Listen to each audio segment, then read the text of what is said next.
scatter. Umo, Aljazeera. After CNN, you go to get Aljazeera before you go to get BBC. Aljazeera don't carry Prter Obi story. Obedient Mona, they put the gas on the gas, make fire, they flow everywhere. Mook with the burn. Aljazeera, Mook na listen to waiting. Aljazeera talk about Mr. Prter Obi. The last night will be the 16th of February 2023. Aljazeera, Prter Obi and Obi family. Una too much. Mokuna watch, listen, share, comment. To shanko fushi la yaki ki shango fushi la yang chi shi fuga ki la kila. Let's talk about who could be the next president of Nigeria.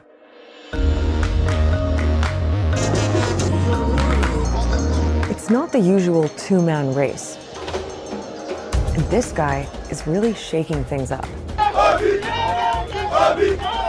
Nigerians have signed up to vote in record numbers ahead of Election Day, February 25th. After 8 tough years under President Muhammadu Buhari, a lot of people feel a lot needs to change.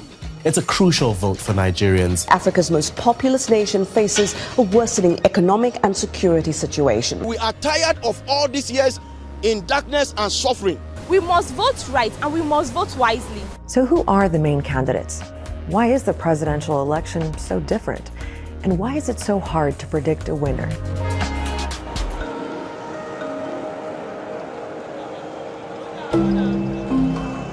Nigeria's got the biggest population in Africa, 213 million people.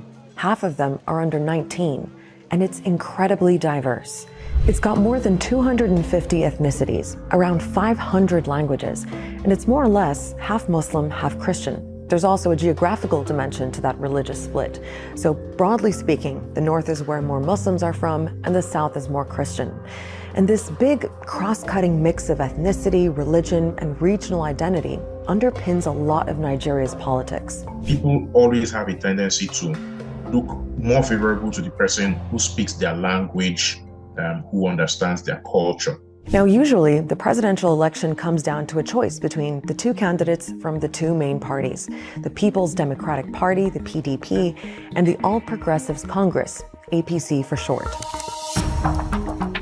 And usually, those parties field candidates that fit with an unwritten rule, where the presidency rotates between a Christian from the south and a Muslim from the north, which is what President Buhari is.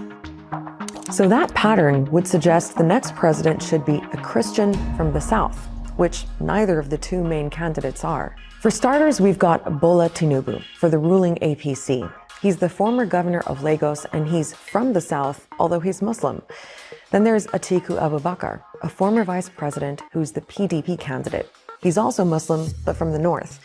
Now, some people think that this break with the usual pattern risks making religion and ethnicity an even bigger issue in this election than usual. The vote mark will look very, very ethnic as people vote along regional lines and religious lines. So everybody is either thinking in silos that, look, this is our turn. We have to support one of our own, while the young people are saying that there has to be a generational change. And what young people are thinking is a huge part of this election, because a lot of them are getting behind a third contender, Prter Obi.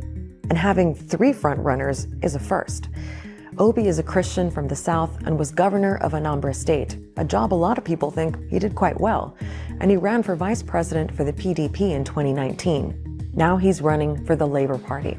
And even though he's in his 60s and super wealthy, he's seen by his supporters as more dynamic and more in tune with what younger people want. Unlike your average Nigerian politician who is a big man in every sense of the word, Prter Obi is regularly seen carrying his own briefcase, carrying his own bags, joining the queue at airports. This is what, so it appeals to young people.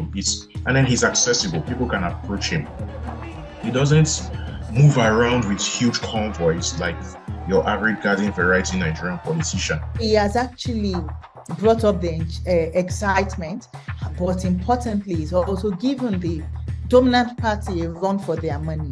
so they can no longer afford to sit and be docile. And one of the reasons for that is how the vote works. Because to win the presidency, a candidate has to get a majority of the overall national vote, but they also have to win at least 25% of the vote in 2/3 of Nigeria's 36 states, plus the federal capital territory home to the capital, Abuja. That's to make sure the president has a spread of support across the country. So with 3 candidates in the mix, it's much harder for any of them to win outright. But there's another guy too. I like to say there are 3.5 candidates because there's a 4th candidate whom not many people talk about, Rabiu Kwankwaso. Kwankwaso is a Muslim from the north and the former governor of Kano State. He probably doesn't have the national appeal needed to actually win, but he's very popular in the north, and that could further split the vote for the other 3 candidates. And all of this means the presidential election may well go to a second round. We don't see a situation where anybody would get that required spread, and we don't see a situation where anybody would get the 50% plus 1 that is required to win. So which means that we'll be looking at a runoff for the first time in Nigeria's history. So right now the race is looking wide open, and turnout is expected to be high. The Election Commission says 10 million new voters have registered. 84% of them are under 34. The candidate who'll probably benefit most from that is Prter Obi, and he's the favorite in pretty much every poll. But polls in Nigeria can be misleading, and some people are questioning whether all the hype around Obi will actually translate into votes, either because he's overhyped or for other reasons. One thing that polls cannot consider is, for example, the dynamics of Nigeria's electoral process. When people go to polling units and somebody waves a wad of cash at them, what happens then? So regardless of one's grassroots popularity, if all the forces of incumbency and control and money flowing, of course, as well, are stacked against you, like they appear to be stacked against Prter Obi, then it's going to be very difficult for him to essentially compete on a level playing field. Whoever ends up taking over from President Buhari is going to be under pressure to deal with some really serious and urgent problems. The economy is tanking, there's widespread corruption, and 40% of Nigerians live below the poverty line. And it's the poorest who are hit hardest by the major security issues, which in recent years have spread to almost every part of the country. There's Boko Haram and an ISIL affiliate group in the north, violence between farmers and herders fighting over land, kidnappings by criminal gangs, armed groups stealing oil, and separatists fighting in the southeast. There is a sense both among Nigerians and longtime Nigeria watchers like myself that Nigeria is on an extremely worrying path at the moment. And so here we have potentially a last or near to last opportunity to really turn the ship around. There is a despondence.